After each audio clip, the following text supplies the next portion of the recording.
how do you create social institutions that bend towards truth? This is like kind of my core driving question as a human being. The fact that we have an institution that has cultural mechanisms for rewarding the production of knowledge is very special and very contingent and fragile. And I think we should feel a real sense of gratitude and appreciation that this thing has come to exist, because it so easily could not have. So much of the modern world is only possible because of this system. A lot of long form writing I was reading was really in this like science journalism mode or policy journalism mode of trying to synthesize an expert consensus without showcasing the intellectual work that went into that synthesis. A lot of the blogs I was reading were much more transparent about how they were constructing stories on quite complex topics, but also missing a lot of the rigor. And I wanted to create something that could bring together those two modes. Howdy ho, everybody. My name is Patrick McKenzie, better known as Patty11 on the internet. And I'm here with my buddy Clara Collier, who is the editor and publisher, I suppose, of Asterisk Magazine. And you told me just before we started rolling that you are engaged in how we create social institutions that bend towards truth, and would love to talk about that both in the context of magazines and also in the context of universities and things that are shaped somewhat like a university in our system. But since you run a magazine at the moment, why don't we start there? For the people who haven't had the opportunity, what is Asterisk? Asterisk is a quarterly magazine in print and online, which is a little bit anachronistic in this day and age. We are broadly general interest, I should say, with an emphasis on what I like to call intellectually exploratory writing. A lot of the impetus for it was feeling around when I founded the magazine in 2022 now, oh my God, that a lot of writing, long form writing I was reading was really in this like science journalism mode or policy journalism mode of trying to synthesize an expert consensus without showcasing the intellectual work that went into that synthesis. And I think this is like, I am not against that mode of journalism. I think it is very valuable. I think it can be done extremely well, and I am very glad it exists. But I felt that a lot of the blogs I was reading and other things I was reading outside of legacy media were much more transparent about how they were constructing stories on quite complex topics. And this felt more interesting and vital for me, but also missing a lot of the rigor that I found in more traditional publications. And I wanted to create something that could bring together those two modes of engaging with information. So that's what we're trying to do, at least. Yep. I feel long form writing is an interesting phrase with me because I like nice short form writing on my blog, 8,000 words or so. And occasionally the spirit moves me to go longer than that. Just so people have some context, how long is long form writing? When I say long form, the typical Asterisk piece is probably around 4,000 words. Some are longer, some are shorter. Yeah. I did not make a great friend of magazine editors when I dropped a 28,000 word tome on their desk. And yet we still ran with it because it worked out. This was the Vaccinate CA piece? The Vaccinate CA which piece, is great.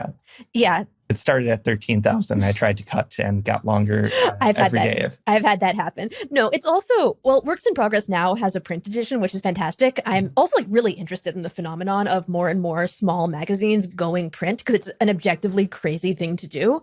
But it's harder for us because we've been print from the beginning, which means there is 120 physical pages, and my printer has to know in advance how I will be filling those 120 physical pages. And if one piece goes twice over, then another piece needs to be cut or dropped. It creates this is actually maybe a point that's not obvious. When you're in print, it doesn't just affect, it's not just an additional thing that you do. It affects your work back schedule. It affects how the piece is edited. It affects what you see online as well.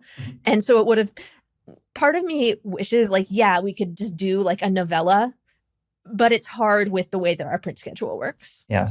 We used to talk about column inches in print media, and bloggers mostly know column inches as the thing that we laugh at print media for having. But when you have an actual physical artifact with a printer who you have a contract with where the artifact is going to be 120 pages, it will not be 118 pages, it won't be 122 pages. And we have a shipping schedule that you mentioned, the workback schedule, where you must get it to us by this date, or it physically will not come off the presses fast enough to hit your ship dates. And they have other clients, so it needs to get off the presses when we have scheduled it to get off the presses. And so I find that sort of thing intellectually fascinating, and often it is not obvious to people that drives a lot of the things that they see in the world. Broadly speaking, I think one of the best things from Marginal Revolution is that it popularized the idea of a production function, where when you understand the production function of a magazine, things start to make more sense. But as one of the examples, we're living in a rich media landscape right now, and much of it has reoriented itself to work around Twitter speeds in the last couple of years. And I think there's pluses and minuses to that.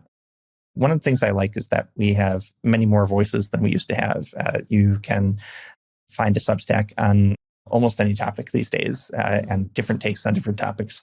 There's not the suffocating monoculture of New York journalism so much anymore.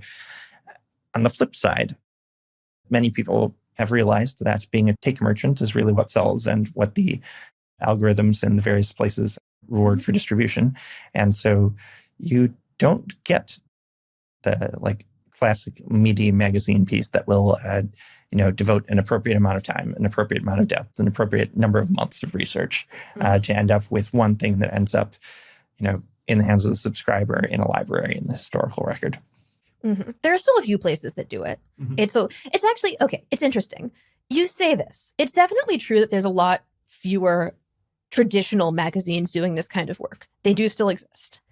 I have also noticed, especially in the community that encompasses your audience and my audience broadly, there is an enormous appetite for consuming text. There is consuming quite dense technical text.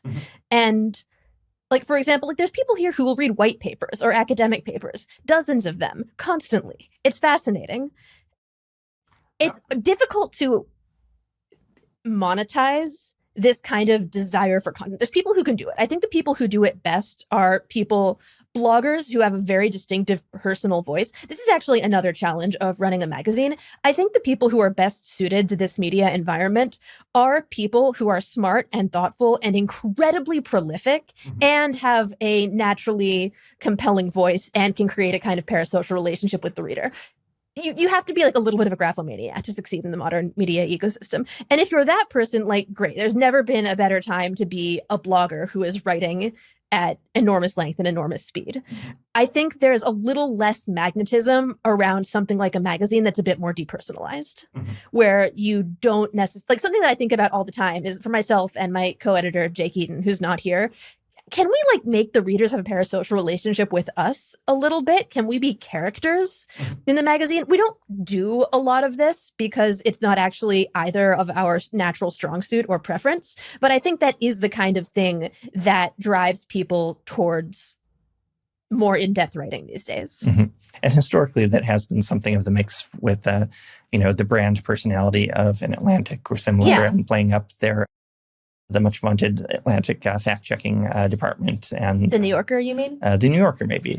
You can tell I'm not in media circles 100% of the time.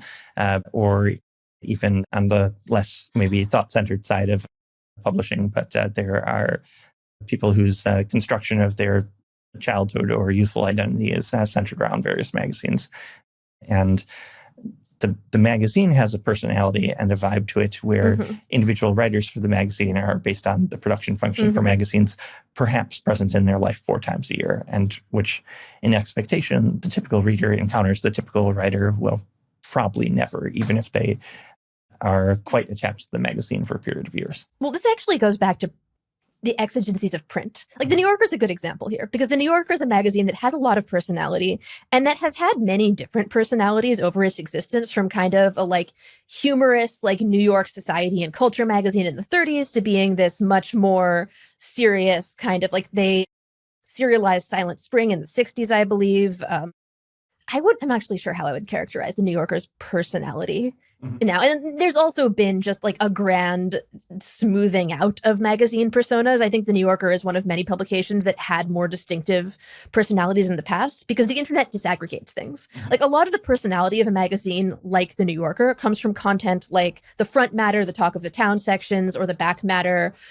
their special columns. And these are all things that don't perform as well in the isolated landscape of digital media. It's like little extra things that you get when you are reading a physical magazine cover to cover, like in the bathroom as a kid. You just spend I spent a lot of time reading magazines as a child and spent a lot of time thinking about physically how they're put together and what goes into them. This is a very, very common thing for people who end up as magazine editors. And it's just, you just have fewer affordances to create that kind of connection digitally. There are ways to do it. There are some publications that have been very smart about it. Like New York Magazine classically is very smart about this, but it's harder. I think also there's a bit of a flattening of our social class and similar, accelerated by any number of things, increased mobility around the country, increased internetworking within the communities that create magazines, which are extremely overrepresented in, say, Brooklyn versus any other town in America. And then a topic that has come up in a number of different talks this week with people is Twitter as an acculturation force, and how for a few years there, it was not quite a monoculture on Twitter, but it had some very monoculture adjacent aspects to it, where when one is sort of duking it out for distribution on Twitter with one's production function exposed on Twitter, and Twitter also being the place where like meta commentary on artifacts happened, that there was a lot of harmonization across organizations that didn't technically exist in the same building and didn't technically employ exactly the same people, but might have done a very good performance of doing it for a few years. I have a very complicated relationship to Twitter. Yeah. I should also say, I don't want to claim to be more original than I am. A lot of what I'm saying is kind of old hat in the people who professionally bemoan the state of the media world. But most people don't spend a lot of time thinking about media economics professionally. So I hope I'm saying something new to the people listening to this now. Yeah, complicated relationship with Twitter. On the one hand, I have to be on it for my job. There is no question. It is relevant to figuring out what people are talking about, where is the zeitgeist, sharing stuff, getting your name out there, being recognized. Also, one, it makes me sad and I don't like it. Two, you can be too zeitgeisty. This is where being quarterly is both a blessing and a curse. It means you can never be totally current, but it also means you can't be too captured. Like whenever I'm commissioning a piece, I have to think about, okay, this has to be done by such and such a date so I can get it to the printer so they can send the proofs so I can correct the proofs. It just cannot be up to the moment. It never will be. Like logistically, that is not possible. And that means I need to push myself to think outside of the minute-to-minute news cycle. The way that I handle this right now is I just have a blocker and I get 15 minutes of Twitter a day, no more. And this works okay. So curious for the audience, what does the production cycle for one of these look like? My indicative fingers to the wind from having been published in a magazine or two before is it's probably minimally 2 months out from the time where you commission a piece to that piece actually appearing in people's hands. Yep. But it could be plus or minus that depending on how you do operations, right? Yeah. Minimally. I mean, we've done it faster than that. 2 months is good. I like more, ideally. Like right now, we are in a couple weeks going to print, which means I will send our PDF files to our printer. Actually, I should step back even from that. While this is happening, I am beginning to commission our winter issue, which will appear in December. So I'm starting to reach out to people and solicit pieces and ask them to write for us. They will send in drafts. The reason I'm doing this so early is some people send in amazing clean copy that I can just send to fact checking and copy editing. Others do not. We've done anywhere from 1 to 4 editing rounds on pieces. Some pieces just need a lot more work. And I want to make sure there's plenty of time if a piece does come in needing a lot of surgery. So however many rounds of editing it takes, fact checking, which takes a lot of time, copy editing, which takes somewhat less time, but AI can't do it to my standards yet. I pray that day will come soon. I spend half of my budget on this podcast every week doing manual passes over a transcript. And so even copy editing the transcript to get it up to the standards of two intelligent people talking to each other is unfortunately still beyond the state of the art. It's really hard. And I've also learned it's very hard to find good copy editors and good fact checkers because it actually requires a lot of attention to detail and skill. And people who are good at it can make a lot more money doing something else. Yeah, this is the sort rears its ugly head again. If you are sufficiently good to catch mistakes being made by a professional engineer in the moment when they are writing about a highly technical topic, the software industry has any number of things that you can do. Mm-hmm. And I think that once upon a time, there was sort of the implicit promise that one would serve one's time in a institution in the fact-checking department or the copy editing department, and then take some steps up in that institution. And so, you started in the mailroom, you end up as the CEO. You started in the copy editing department, you end up as, a commissioning editor 25 years from now. And the media landscape has made that trade sort of break down, I think. That's true. And also, some people are just nature's copy editors. Mm-hmm. It's a very specific skill set. I've had to get better at it. I am not one of nature's copy editors, and now I spend all of my time noticing things like when a number is written as a numeral and when it is spelled out, or M dashes versus N dashes. Mm-hmm.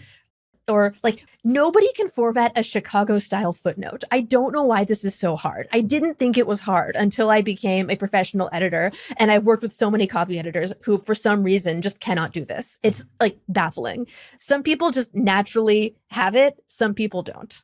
That sounds to me like something that Opus can almost certainly do, and which I would be offloading to it. But yeah, it's funny, M dashes versus N dashes, that's become a... some people think if you've ever seen an M dash in something, it's because it was AI generated. It's like, or you've had one person in the organization that fought a very good fight for a very long time. Mm-hmm. Hi, critics. Yeah. So I was convinced on that one. She did not convince me that the internet should be lowercase. That is a mistake. I will take that one to my grave. But actually, the more interesting... For copy especially, I think a lot of people think that it's just mechanical, and parts of it are, but there is a surprising amount of judgment involved. Like, coming up with a house style guide is always complicated. I remember very, very early on, we had a piece about China's semiconductor industry, and we had so many questions relating to Chinese names. So the author was coming from the China watching world, and so he said, oh, you should do China Project style, which is to have the name spelled out in pinyin and then have it followed by the Chinese characters. And this is often important because you're talking about someone who is working in China, primarily known in China. Just having the pinyin transliteration of their name will not be useful if a person reading this article can read Mandarin and wants to find information about them on the Chinese internet. So you want to include the characters. Great. But then you have a question. What if there is a person who is famous in English with a transliteration of their name that is not pinyin, like Mao Zedong? Or what about someone like Morris Chang, who CEO of TSMC, who has an English name that is not, like, he presumably also has he also does have a Chinese name, but he doesn't go by that in English. Or what about, in one case, almost everyone in this article was a Chinese person working in China whose name was always used in Eastern name order, so surname first. Mm-hmm. Makes sense, except for one Chinese-Canadian professor who had a fully Chinese name, but Western name order. Mm-hmm. How do you refer to that person without an explanatory footnote? There's a whole set of considerations. This is just one tiny example, but there's a whole set of considerations that go into coming up with a consistent style. And I realize that I sound like an insane pedant when I'm talking about this, but I think it actually matters for a magazine to have a unifying grammar and a unifying way of referring to things and understanding things. Mm-hmm. I would broadly agree with that. And you don't want the magazine to feel like separate sub-magazines when it discusses China versus discussing, I don't know, Japan or India, which have their own issues that are adjacent to those, but not exactly the same. This came up in that conversation because we were talking about transliteration, and then someone was like, well, what about Russian names? Like, what standardized transliteration should we use there? How would you refer to someone in Russian who has a name whose modern transliteration would be different from the one they're historically known by? We should just do what the tech industry does and compress Chinese, Japanese, and Korean all into one plain for the fonts because that will have no negative consequences. This was the thing that people seriously argued for a number of years and won the day technically, to the enduring discontent of people who are forced to live with the consequences of what is called CJK unification. But yeah, there are no easy answers to it, which I guess is why we get to have so much fun on doing style guides. I will confess, I have attempted to write a style guide before for prior employers, and it is just very, very difficult. You can get the mechanical parts of style and have a house version of like, here's the difference between an M dash and an N dash. Great. But style in terms of imparting taste upon people who do not have exactly the same take on taste is just murderously difficult. I think the acknowledgement of an ad read sounds cooler in Japanese. この番組は次のスポンサーの提供でお送りします。Cool, right? This podcast is brought to you by Mercury. As many listeners are aware, I love a good bit of banking. I even enjoy the sucky, frustrating bits of working with large banks, because I'm broken. You know who isn't broken? Mercury, which offers business banking services to 200,000 companies, including mine. I've used them for business banking for more than 6 years and been quite happy for the duration. Everything happens in a well-designed website and mobile app. I use them for the debit card that pays for the studio rental, for paying myself profits, and for transferring money to contractors. I even use them for wires to angel investments, and I've never gone through an involved rigmarole over a single one. And, wouldn't you know it, most of those wires go to other Mercury customers. Mercury works well for businesses at a variety of stages and industries, from quickly growing funded startups to this relatively tiny internet publishing operation. Visit Mercury.com to apply online in 10 minutes. Mercury is a financial technology company, not a bank. Banking services provided through Choice Financial Group, Column NA, and Evolve Bank and Trust, members FDIC. And it's why you can't just elide it and why having a good copy editor is important, because it's not just like, as in the Chinese name case, it's actually about communicating to the reader and making it easy for the reader. If I reference someone, can anybody look them up and get useful information about them? It's about imparting information in a useful way. And that is actually hard to compress. And those decisions are contentful. It's not just arbitrary mechanical choices. What's an example of how a style guide has something which is not about the just mechanics of something, but attempts to impart taste upon someone who, again, most of the writers are presumably freelancers. They have a periodic encounter with your editing process, but often after the work is actually delivered. How do you up-level them with respect to the kind of taste that Asterisks represents? Well, that happens like well before the copy stage. It's actually a debate that Jake and I have all the time, which is we like to preserve writers' voices while making their pieces better. What counts as preserving a writer's voice? What should be preserved? What shouldn't be preserved? What if we just think that something sounds bad? How free should we feel to just change it? Pretty free, honestly. I think really a magazine is an extension of the editor's taste. And what this means in practice is, especially working with writers who have not written for publication before, who are more used to writing for themselves, there's like, in a way, it's kind of like being a therapist. You have to be able to intuit, what are they going to react really strongly to? What are they going to be okay? Also, there's a balance of just exerting your own will and saying, okay, I as the editor know that this isn't working, and trying to figure out, I can always tell when I am reacting badly to something, but one of the best pieces of editing advice I ever got was it's easier to diagnose problems than it is to diagnose solutions. So just because I'm reacting badly to something in a piece doesn't mean that I know how to fix it. And I think often, especially in early rounds of editing, it's better to just say, this doesn't make sense to me, or I noticed my eyes glazing over here, or this isn't working, and give the author a chance to figure out how they want to course correct. And then if they are stumped or just like don't know how to respond to that feedback, I can talk it through with them and try and figure out like together what isn't working. Yeah, I think one of the cardinal sins of editing pieces is to go into the line by line too early before you have like meeting of the minds on core things like, what is fundamentally the story that this is trying to tell, or what we are imparting upon the reader with it? You know, how is that laid out on a macro level? And then, okay, on a paragraph to paragraph level, maybe these 3 paragraphs don't belong here, or they're not making sense to me, or similar. and maybe have a discussion of that before you start saying, well, okay, if we red pen here and then move this here and spelling mistake here, yada, yada, yada. And that makes it more efficient for both parties and also more likely that you put your cycles against things that are actually meaningful in the final draft versus, does no one any favors to copy edit sentences that will not be in the final draft because the thesis will wander or change during rewrites. Well, yeah, exactly. Like you don't want to get into line by line too early because it's all going to change anyway. Mm-hmm.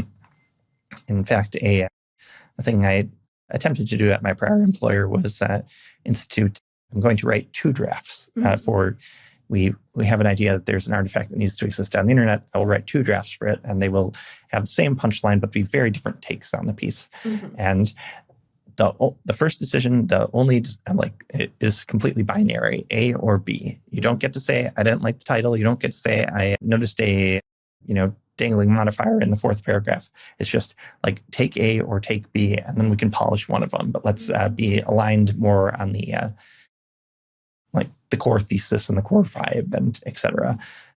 And there's a little bit of difficulty convincing writers to do that, partly because many of us are very precious with words, and partly because produce twice the amount of words for 1x the amount of pay and publishing opportunities is not great for many writers. But if it can win arguments in your organization, I would suggest people try it. Interesting. Yeah, I don't think we will be adopting this practice, but I would be interested to hear how it goes in places that are doing it. It might be slightly easier these days in that you can have AI do the 2 stabs for you, or make a very different take on the first one, and then say, okay, just on a pure vibes level, are you attracted more to vibe A or vibe B? Even though certainly, although I think they have many surprising strengths in writing, they are nowhere near ready to do heavy intellectual writing for magazines yet. I think that's true. I think it's also very hard, at least for me personally, to figure out what I really think and how my arguments fit together before I've written them down. Mm-hmm. It is very easy to have an inchoate idea in my head of what I believe, but I find the exercise of trying to get it on paper, getting just an outline is part of it, but then even between an outline and a finished piece, just trying to work out what is the proper connective tissue here and how do I make these transitions work? Often I'll find something that I think is kind of just a technical issue or a flow issue is really a conceptual issue. The reason a transition or something isn't working is because I really haven't thought through how the thoughts are connected. And I, at least, cannot imagine using AI for those preliminary stages of my writing process because I just wouldn't be thinking about things in the same way. Mm-hmm.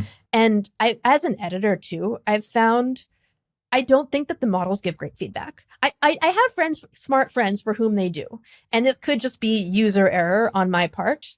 But I will spend a long time with a piece and I will really try and reverse outline it, take it apart, figure out, does this actually imply the thing that it's implying here? What is this argument doing? Does it make sense in its context?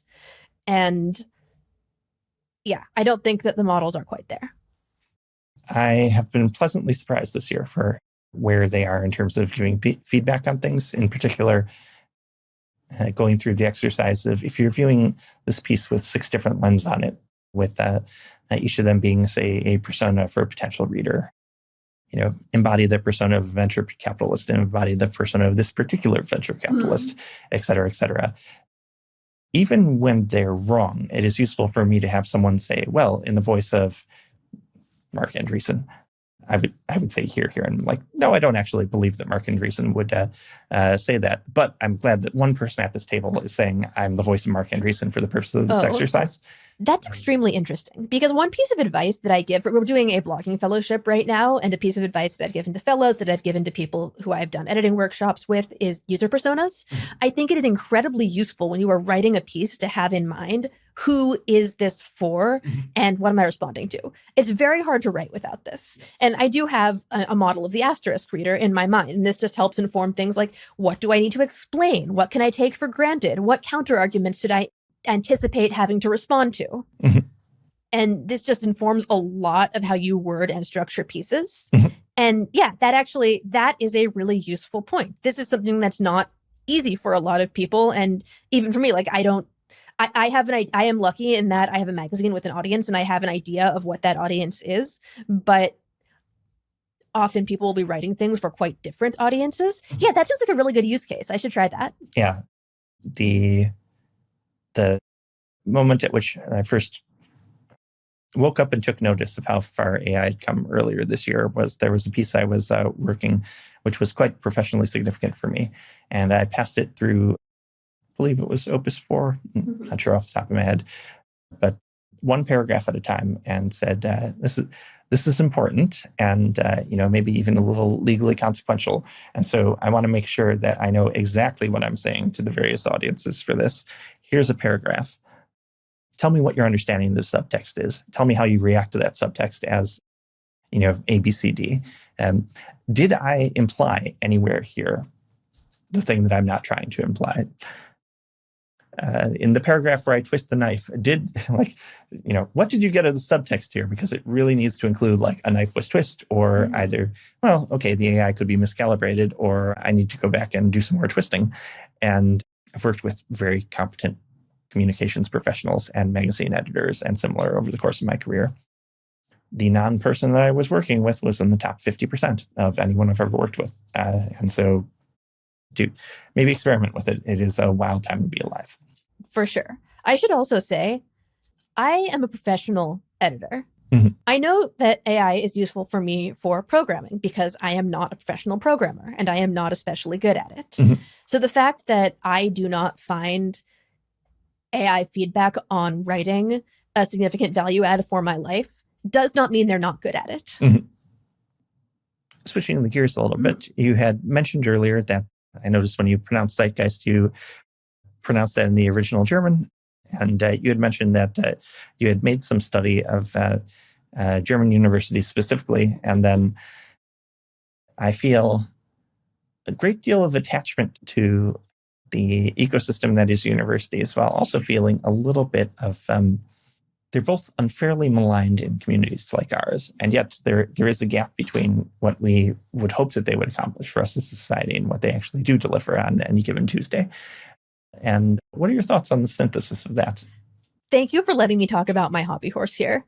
And for context, before I became a magazine editor, I wanted to be an intellectual historian, and my area of expertise was 18th and early 19th century German academia. So this is something that I think is very interesting and like to talk about. But also, and it's something that I wrote about recently in not our last issue. A few months ago, I had a piece on the origins of the research university, which did come out of 19th century Germany. And this is a piece that I've wanted to write for a very long time. And it's actually related to exactly what you said. It actually came out of talking to some people who I'll tell you later, in the progress studies community, who spend their lives thinking about scientific institutions and knowledge creating institutions. And I was in the process of researching this piece, and I was talking about it, and they were like, wait, the research university is German in origin? I was like, I'm sorry, what? I think the reason both of us are, obviously this is your professional hobby horse. I thought that was just one of the sort of ambient things in the water that one learns while one is, going through the acculturation process that results in getting out of a research university. But anyhow, apologies for derailing us. This is my feldspar. And I realize that it is a kind of specific thing to be obsessed with. It is in Lottery of Fascinations, this is what I rolled. But I that made me feel really motivated to talk about it, because we are both in or adjacent to communities that are extremely interested in institutions of knowledge production. In my own very small way, I operate an institution of knowledge production. And I think it was very surprising to me to learn how much we take that infrastructure for granted. And the reason I wanted to write that piece is it's a small miracle, I think, that we have research universities. If you asked a informed person in 1800, where would most original research happen in 100 years from now? I really think almost no one would have said a university. I think they would have said it'll be something like the French Academy of Sciences or the British Royal Society. It will not look like academia is dead. It's medieval. They're an outgrowth of the monastic tradition. Quite literally. We are trying to move away from that whole thing. Why? You think they'll be doing medicine? Really? Well, they were doing medicine. Yeah. The things that universities did was in Europe and I can really only speak to Europe in an informed way here, was they would have typically 4 faculties: law, medicine, theology, and what in Germany they called philosophy. In other places they call it other things, but everything else. And philosophy is at the bottom of the totem pole. So the real function of the university is as a teaching institution. They are producing future lawyers or civil servants, doctors, and priests. That is what they are for. There are scholars affiliated with universities who do research, but they're not getting paid for it. They're not, and more importantly, they're not getting promoted for it. The way that you get promoted is kind of insane, very political, very nepotistic, sort of related to teaching, not especially strongly related to teaching, definitely not related to your intellectual output unless you're like a huge superstar who makes your university famous and draws in more students. Not a great system. And increasingly, scholars who wanted to spend more time focusing on research were being drawn outside of the university to these different kinds of state-funded scientific institutions. But this creates a problem, at least relative to the current system, which is, how do you produce new scholars? There's no affordance in this system for teaching someone to be a researcher or for developing an institutional culture around producing new knowledge. It's kind of individual people doing their own thing, and then increasingly over the course of the 17th, 18th centuries, coming together with other practitioners. But there's no sense that there is a research culture that we can inculcate new students into, and then they will have the career of being a researcher and producing new knowledge and learn the skills that go into that. You really have to teach yourself. And then once you've taught yourself, then you can publish, and then you can like go present to the Royal Society. It's not institutionalized in any way. And what you get through a bunch of contingent things that happen in Germany between like 1730 and 1810, stretching through like the 1870s, is an institution where being a researcher is a career. It has a professional culture. Professors' advancement, like promotion, becomes tied to their research output. And these are all new things. Like the idea that you would get hired or promoted or paid to do research, and there would be a culture in your field of evaluating that research, and that an important goal professionally would be to teach students the particular skills that go into producing research that are specific to your field and passing on the professional culture that allows that. That's all new. That all comes to exist in this one context in a very short period of time, and then spreads all over the world. Like the American system of graduate education is copied from Germany. Basically everywhere where graduate education is research oriented, they were copying Germany. There's these amazing letters from like Louis Pasteur in like 1868, I want to say, who is complaining about like he's doing his research in an attic, and German biology professors have university, like state-funded laboratories, which is like did not really exist in France at that point. And whenever I hear someone dismiss, I mean, there's like a million reasons why universities are valuable now, and I don't need to go into them. There's so many. Other people have made this case better than I can. But whenever I hear anybody now dismissing the university system, I just think the fact that we have an institution that has cultural mechanisms for rewarding the production of knowledge is very special and very contingent. And for perpetuating itself, like, and fragile. And I think we should feel a real sense of gratitude and appreciation that this thing has come to exist, because it so easily could not have. And the effects that it had on the world were just immense. German universities of the 19th century created so much of modern science. So much of the modern world is only possible because of this system. I think if you literally just graph the periodic table over years and we start filling in the blank spaces of the map, one almost poisoned chemist at a time.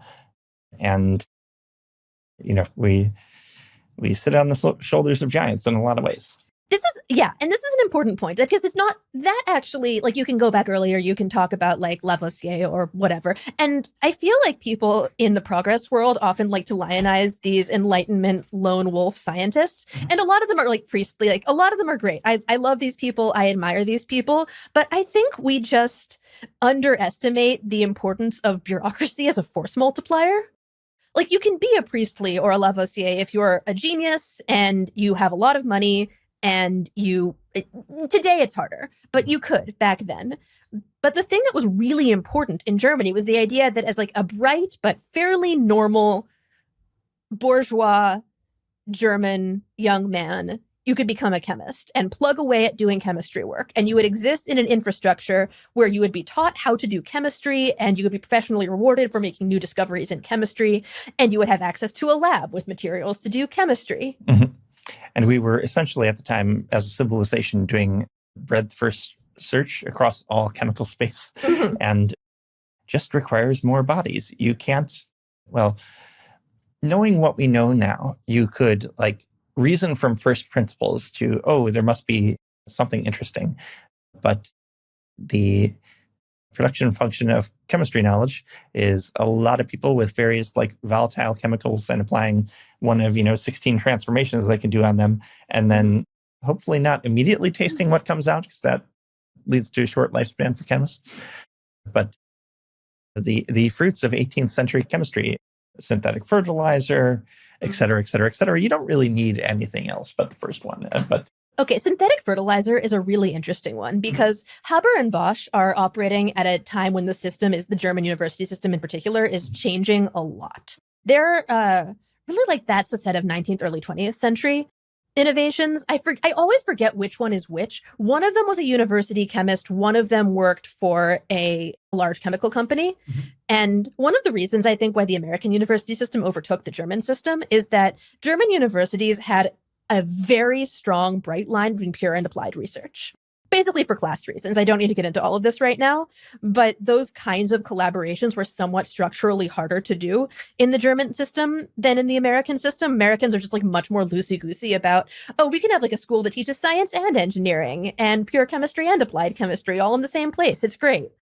Like you get the Haber-Bosch just process out of Germany and it's fantastic, but that kind of thing is like a little bit structurally easier to do in America. Mm-hmm. And we continue to have derivatives of this to the present day with, granted, there are other ways of doing scientific organization. Obviously, around the war, there was and all the wars, a great government interest in directly funding science on the Manhattan Program, et cetera, kind of model. And we've had labs in industry for a while. Bell Labs in particular gets a lot of credit in spaces like this one. But the aggregate output of all the industry labs is like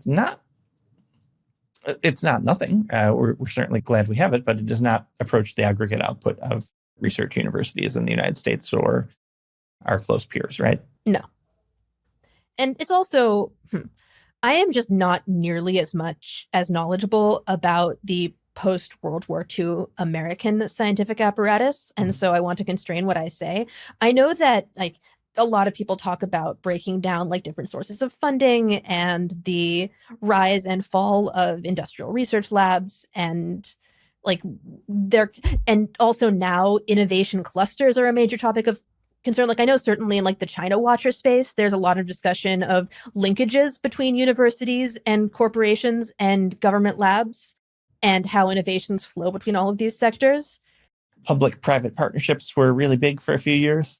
I think that exact term has fallen out of favor in some places, but the fact of like an organization where we're going to mix some academics, some people from government, some people from industry, and then push money into it from all of the sources, but really from government, has led to some amount of good in the world. Yeah.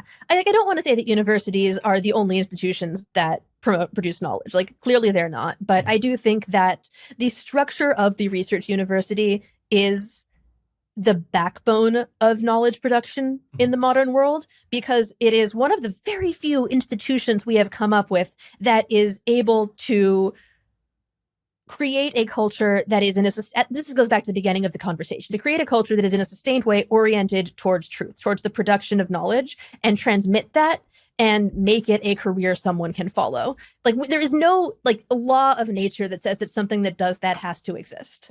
And we have created very few things like that. Yeah. And it is, unfortunately, I believe lots of institutions have taken it on the chin over the last couple of years, universities, no less than many.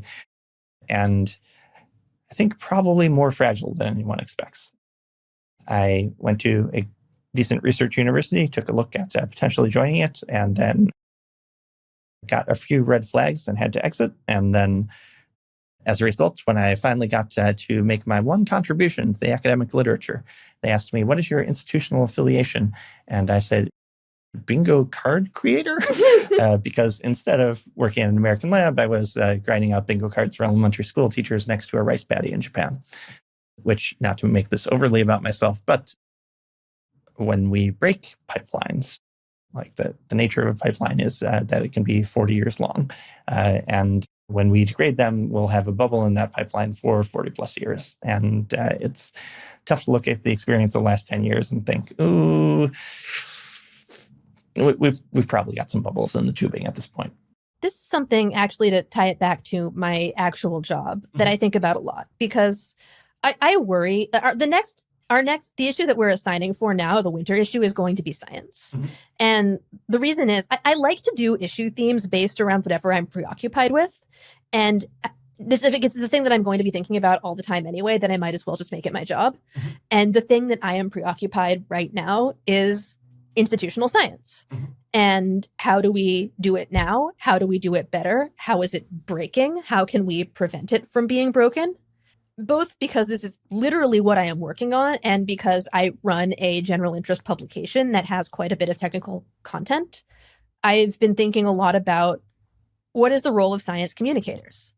And I think that the collapse of institutional trust in the sciences is very multi-causal, very complicated, has been going on for a very long time. I certainly think a big part of it is science communication running ahead of the evidence base, which goes back to why I wanted to start Asterisk. And part of it was a reaction to, well, it was like the question of doing your own research, right? Like, this was in 2022. I was in the rationalist community, and I felt like, wow, my friends got some things right about COVID that it felt like more mainstream sources weren't. On the other hand, there are people out there who have concluded that vaccines are a conspiracy to kill us all. And how can I was really was then and am now wrestling with the question of, is it responsible to say, well, when my smart friends who I trust say that the expert consensus is wrong, I should trust them, but when those other people do it, they're Looney Tunes. And from there to, wait, like, what is the expert consensus? Is there a consensus? When I'm trying to draw these conclusions, I'm still citing academic papers. But then, like, when RFK Jr. is trying to draw these conclusions, he's also citing academic papers. On some level, I think it is impossible and not responsible to say a lay person who does not have significant expertise in a technical field can just do their own research. I think this is, like, nobody can do this for all of the things that a person in the modern world needs to do in order to make informed decisions about their lives. This would be catastrophic, too, from an economic or any other sort of perspective, if you have to be able to describe the physics of how a light bulb works before you can turn on a light bulb. It doesn't work. And the consequences of trying to do this can be personally catastrophic. And on the other hand, like, some institutions have made some pretty discrediting calls over the past few years. And the question that I am, like, obsessed with, that I am constantly returning to, is how do I present information to the world in a way that is, like, intellectually responsible, that leaves the reader with a better model of the world than they had before they encountered it? And what level of deference should I exercise? Like, how do I determine even what an expert what consensus in a field looks like? What is a reasonable contrarian view? I don't have good answers to these questions. Like, I'm curious to hear what you think, because this is something that I wanted to do a science issue because I really don't know how to approach this, and it's something I'm trying to work out every day. Yeah, I don't think I will immediately give you something that you've never thought about before. I think from a communications perspective and also a strategy of the institution's perspective, we had a number of years where, as you mentioned, people claimed consensus ahead of the evidence base, and where the claim of consensus itself became sort of self-referential. Yeah. I think it's happened in a number of places. It is most acute in, say, climate science. Climate science, I think about, that's the other big example where I don't even think it's that the science itself is, I mean, there is some bad science, but there's bad science in every field. I think it's that there is a cottage industry of communication around it that does not interpret that science in a responsible way. Mhm. I also think that the call is coming from inside the house on that one, too. There's a quote I can fish out for the transcript on a particular climate scientist who said, I will keep X out of the scientific record, even if I need to redefine what peer-reviewed research is. And the actions like that, which didn't come out of nowhere, they felt they were under attack for various politically ordered. And they were. Like, this is the other, they were under attack for politically motivated reasons. That absolutely did happen. There's a book that I like. Have you read Merchants of Doubt? No. The Naomi Orestes, and I forget the other author's name. Okay, this book is really interesting. It's also really frustrating. It's about politically motivated attacks on, first, like, science showing that smoking tobacco causes cancer, and then on climate science. And they do a very, very good job in this book of showing there was a specific group of scientists, mostly physicists, mostly like Cold War era Republicans, who were solicited by industry groups to muddy the waters and spread doubt, first about the link between cigarettes and cancer, and then about like a variety of environmental and climate goals. This is like a real phenomenon that happened. On the other hand, there's a difference in the level of actual scientific certainty on these things from like the link between cigarette smoking and cancer. Like it is just not responsible to spread doubt about that. That is completely real. That happened. To, on the other extreme, the idea of nuclear winter, that like a nuclear war would cause these extreme climactic events, pretty uncertain, much more uncertain based on modeling that was available at the time. And a lot of things were kind of in the middle there. And I think people sort of latched onto nuclear winter as well. Uncertain, sure, but it contributes, if we just shut up and multiply here, spreading this will cost us some points over the long term on being honest interlocutors, but avoid nuclear war, which arbitrarily large impact in the present. And so therefore, we will only have to compromise this once. And more to the point, like science communicators at the time, I think, made this calculation of deliberately exaggerating their certainty about this outcome. And then their opponents seized on that to say, look, they're lying to you, because they kind of were. And then this was discrediting with other, and we see this dynamic happening again and again. I think another really good example today is extreme weather events, where my understanding, and I am not an expert, so like I would love to be corrected on this if I'm wrong, that the link between like climate change, very real. The link between climate change and specific extreme weather events, much, much more uncertain. Like I saw this, my family live in the Pacific Palisades. So I was following news about the Palisades fires in Los Angeles at the beginning of this year pretty closely. And a lot of people really, really wanted to link it to climate change. And I think that the case for this is pretty weak for various reasons that I don't need to go into right now. Fires happen in Southern California for a lot of reasons. And this is because it is, of course, useful for narratives about wanting to prevent climate change, a good and noble goal to make this connection. And again, it's a combination. It's not like, oh, scientists are lying to you. They're mostly not. It's that you can make a case that it's connected, and then you can make another case that it isn't. And I think on balance, the case that it is not a result of climate change is stronger. But there's a whole cottage industry of science communication that amplifies one side of the story, and it makes the whole thing look less credible. And there's also, I think, increased politicization in a lot of places where, after it is the capital S science, you are, to use the parlance of our times, a denier if you would ever take the other side of the science on anything. And then it increasingly gets to the point where, cross things with like wildly different mechanisms, fields, et cetera, et cetera. Well, if you sign up for one bit of the science, you got to sign up for everything that we put capital S science on. And if you disagree with one bit of the science, you're a denier. And then people get released into this free-floating atmosphere where they find themselves disagreeing with one thing and then find that the only people that will validate them on one thing are crazy. And so like get affiliated with a lot of other crazy things downstream of it. We were talking about vaccine policy. Yeah. Complicated thoughts, which I couldn't possibly go into in sufficient depth in an hour. But is there a case for optimism on how we can do science communication better, how we can reform our institutions to be worthy of the trust? Really? We should put in them? Okay. Big question. But like, this is also my job. So my maybe most naive and Pollyanna-ish view is like, I think people should just tell the truth. I almost want to be argued against here because this feels like, I think it betrays a very rosy view of the world, but I am fundamentally an optimistic person. And what I try to do is just not print things that I will print things I disagree with. I'll do that all the time. But like, I won't print things that I think are dishonest or that are trying to push the reader to a conclusion that can't be defended by the arguments and the evidence that are on the page. Because ultimately people aren't, I'm not going to say people aren't morons. Some people are morons. But I think people are not irrational morons. They are, even when they're morons, like pretty rational morons who will respond quite negatively to being deliberately misled. I also think that the kind of writing that I publish reaches a very small audience in the grand scheme of things, and an audience that is more selected to care about truth.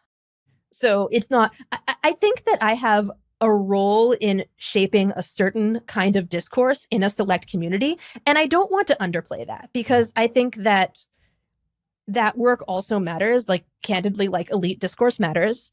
And there is no guarantee that things that like smart people we know talk about will be correct. And I want to increase the extent to which like smart people who read Asterisk, because all Asterisk readers are brilliant, are correct. I don't have a great solution for like mass public trust. I have thoughts about it. One thing which feels somewhat obvious is to the extent we rack up wins and like make the fruits of those wins widely available, it's easy to buy trust with wins. And like ultimately that is a big part of the exercise. And the combination of, what's the local argot for this? Your belief should pay rent in experiences. Like if we spend, $10 billion on funding an institution, really got to deliver, like bring home the bacon. And 2020 was rough for that. I think to go back to 2020 again, I think this is a case in point for a lot of these things. So I think a huge amount of falling trust in scientific institutions is the fact that public health figures were, in a very verifiable way, contradicting themselves or trying to cover up information they disagreed with.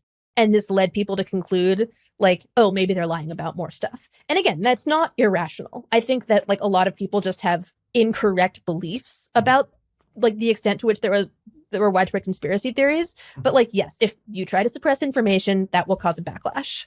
But also, Operation Warp Speed was a huge win. Yes. And that hasn't increased vaccine uptake. Okay, I would quibble there. One, it did increase vaccine uptake because in the counterfactual, we probably don't have a vaccine right now. That's true. But there was COVID vaccines were a huge, huge win, a concrete win. And that didn't have the effect in repairing public trust that I would have hoped it would have had. And I think that this says that even once you have a concrete win, getting that to translate into trust is still a function of the media environment. So I think it's a harder problem. I think media and policy environment, we did not do nearly as good of a job. Like on a policy side, we could have said, okay, not that we have the vaccines, the pandemic is immediately over.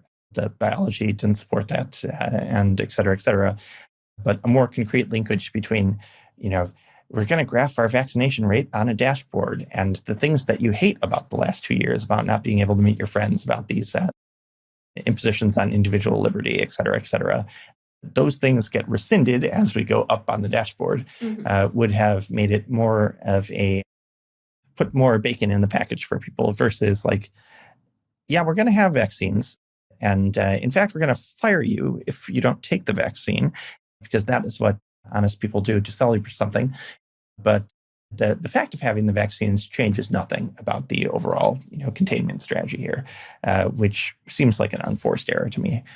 But I will say this from a point of minimal expertise. I was just the person trying to get the vaccines to people because in our institutional rush to make sure that everyone got them, we lost them all. That happened. That was a little weird. A lot of political discourses in the United States, I feel, have the punchline, and this is why people who are in positions of authority are not at fault for all the bad things we are seeing. And vaccine hesitancy is like, well, sure, they won't say it out loud. They certainly won't say it in a press conference, but the government, people in civil society, et cetera, were incompetent with regards to doing a product rollout. And that competence cost lives. But if you say, oh, the real problem is that I have not failed the people have failed me. They have refused this vaccine. They are hesitant about it. Then it is no longer a problem that I can't write down the locations where I sent the vaccine to, or successfully get that information out on nightly news, or do a persuasive campaign. And in many other places in government where we have things that people should want, like say free money, there is no concept in the Department of Education or any literature about it for Pell Grant hesitancy. It's understood, yes, we do have a mechanism within this institution to explain the fact of a Pell Grant to someone who might be a first-generation college student. It is free money. We tell you that fact. We will clarify it is not a loan. If you have questions about it at this point, that sounds too good to be true, I don't know, is taking the money going to cause my child to have autism? Then we will say, we will not say you are an idiot. We will say, we want you to attend this university. And so we would like to confirm any questions you have, even that one. And treat you like a responsible adult human and then give you the free money. And, our unwillingness to do that with respect to vaccine hesitancy is a choice. Yeah, I think there is a common underlying phenomenon here, which is that it is very hard to be rational about a world that you don't understand. So with vaccine hesitancy, dying of COVID is a low probability event. I actually don't know anyone who has died. And I think a lot of people don't. And so you get a vaccine, you may or may not notice a significant difference in your own life.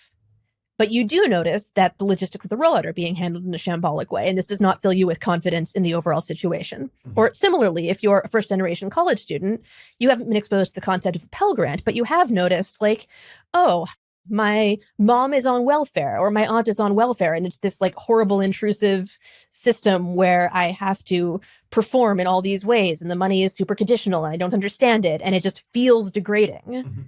And I don't want to get involved in that. And it may be the case that, yes, in fact, it's free money and they should just take it. But without that extra communicative work, they might be quite rational to say, oh, it'll make my life worse to get involved in this system.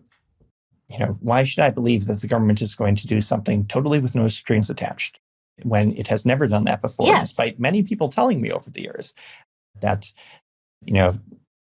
food stamps and similar have no strings attached except for the 47 that we will attach to you immediately on the meeting, and your necessity of filling out a report every 6 weeks for the rest of your life. Yeah, exactly. And these systems are humiliating. I think, I don't remember if we had this conversation when you were at our house, but one of my housemates used to work at a Kroger's in the Midwest and has talked a lot about dealing with WIC, which is for mothers, new moms and small children. And it's just the most baffling, degrading set of restrictions on what you can buy. She would talk about being a checkout clerk and having moms weeping in the checkout line because they bought strawberry yogurt because their toddler likes strawberry yogurt, but they're only allowed to buy the plain unflavored yogurt and they can't afford the yogurt. And it's a horrible system. Of course, people have this negative reaction to it.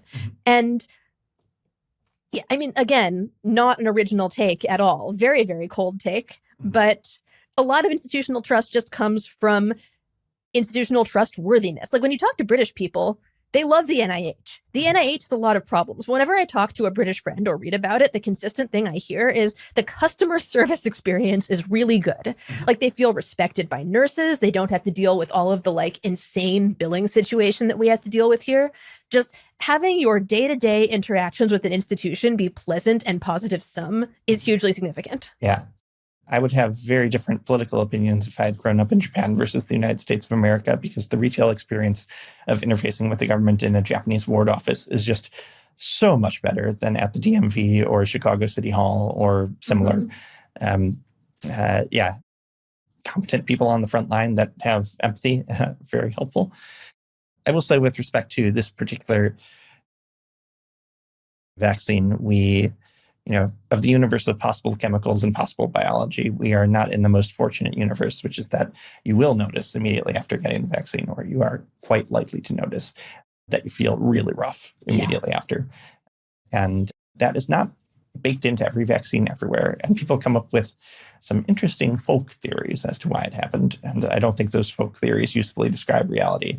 But an argument people make is, well, that's just because they're doing evil witchcraft on this one. It's not like the vaccines of your childhood, not like those good vaccines. No, this is the new mRNA evil brand. And I think there was an unwillingness in some parts of the scientific establishment to even acknowledge the level of, say, side effects and similar. Not merely that there was not a willingness to acknowledge. We're getting deep in the weeds on vaccines here, but my own hyper-focused interests, the Vaccine Adverse Event Reporting System, VAERS, is a thing that exists out in the world. You, either as a physician or as a person who is receiving care, can say, okay, subsequent to receiving this vaccine, I had this event, and by law, that gets entered into VAERS, and then the scientific community can, monitor the population-wide rollout of these things and say, okay, we think it is extremely unlikely that nothing bad will happen. It's a risk-reward function that we're going after here. And VAERS is a data source. Great. There exist papers in journals which say that the ability of people to write information into VAERS is a risk, because people could write either untrue things or, and here's the leap, they could write true things that decrease the propensity of other people to become vaccinated. And so therefore, people advocate in journals to turn VAERS off or to gatekeep it behind a medical professional. And therefore, the United States misinformation bureaucracy went out to places like Twitter, YouTube, et cetera, and said, hey, there's a genre of misinformation where the information is not wrong per se, but it is vaccine hesitancy content. And we would like you to zero the vaccine hesitancy content, please. And an explanation of what the VAERS system is and how to put your symptoms into it is vaccine hesitancy content. And we have not taken nearly enough lumps, either on the part of the tech industry or the part of the government for that. I really nonsense. think we're going to be paying for this for a generation. Yeah. It brings me no joy. I'm not. It could be worse, actually. It could be worse. Have you read about the history of smallpox eradication? Yes, but probably not in the way that you meant that question. Oh, the history of getting, there was a lot of very coercive stuff towards the end there, which I think was ultimately justified, but it got very, very rough. And the early history, the 19th century history of vaccination, as opposed to inoculation and then vaccination, also quite interesting, because early vaccines were actually dangerous. Mm-hmm. We just understood the technology a lot less well. Mm-hmm. And there was a lot of what we would now call misinformation, a lot of true and quite concerning information. And I think I'm not an expert in this. It's one of the things there's two things that I want to read a lot more about to understand this whole set of issues better. One is the early history of vaccination in Britain, mm-hmm. and then the rest of Europe and the US, and how doctors managed to create trust in the first place with a much more dangerous version of this technology. Mm-hmm. The second is the kind of professionalization of medicine in the United States in the 1920s and 1930s. Mm-hmm. Because this is in the progressive era, you have the FDA, but it has the powers are much more restricted than the modern FDA, mm-hmm. until there's a leap in the early 30s and another leap in the 60s after thalidomide. Mm-hmm. But the 20s and 30s just full of medical quacks. Insane quantities of medical hucksterism. I guess not that insane from a hyper modern perspective, but just snake oil, like literal snake oil. Literal everywhere. snake oil. The Coca-Cola has cocaine in it, et cetera, et cetera. Arsenic. We have this amazing Sears catalog from like 1910, and it's just like arsenic in your makeup, cocaine medicine, arsenic in your medicine, this electric belt that you can buy and it shocks your genitals and it's supposed to cure prostate cancer. And you could just advertise this stuff and make these claims. And there was a very active movement to create trusted medical organizations that could say, like, no, actually, real doctors think that this is crazy pants. And they were fighting a much more uphill battle than doctors today because, like, this institutional credibility didn't exist. And actually, I think an underrated fact about medicine is that going to a doctor was probably net negative until, I'm going to say, 1880. You could probably make it earlier, but until modern hygiene, germ theory, and anesthesia, really sanitation. You could even make the case until the introduction of antibiotics, which isn't until, again, the 30s. Mm-hmm. Going to a medical professional is like really, at least not better, probably worse than just doing some home remedy. It takes it is like really, really late in the existence of institutionalized medicine for institutionalized medicine to be good enough to be like not more likely to kill you. So doctors in the 20s and 30s are fighting a much sharper uphill battle to convince the public that, like, no, institutionally, we know what is correct and what is poisonous. And they also like knew less than we know now. And they managed to pull together this network of institutions that became much more trusted. And they never abolished like quackery or medical misinformation. Well, there's also some interesting compromises that were made along the way there. Like, for example, in the United States, chiropractic practitioners are doctors. Why? Well, we kind of need the votes. Yeah, like there's all kinds of things like this, but they did manage to create a level of institutionalized trust in the products of, to go back to the universities, of the scientific medical establishment. Because like modern bacteriology, all of that, like the modern medical sciences, also an outgrowth of the German Research University. This is like really comes out of like the university labs that were being funded in newly unified Germany after about 1871. And there's other things going on. I'm just a Germanist. But this idea that medicine worked and produced more reliably useful results than non-institutionalized medicine was new. And it took a lot of work to convince people of this fact. But that work got done. And I'm not an expert in how it got done, but like a reading project that I'm excited to engage in over the next few weeks and months is understanding how those dynamics played out. Yeah. Well, I think it will be interesting to catch the Asterisk edition of the, I guess, history of science. The science issue. We're also going to talk, or it's not just going to be a history issue. I'm always having to fight my instinct to make everything a history issue. I look forward to reading that when it is available on the internet. And I'll ask the same question I usually ask, although the answer is fairly obvious for you. Where can people find you on the internet? They can find me at asteriskmag.com. Also, you could get the print edition. It's very beautiful. Well, thanks very much for coming on the program today, Clara. And for the rest of you, thanks very much. We'll see you next week on Complex Systems. Thanks for tuning in to this week's episode of Complex Systems. If you have comments, drop me an email or hit me up at Patty11 on Twitter. Ratings and reviews are the lifeblood of new podcasts for SEO reasons, and also because they let me know what you like.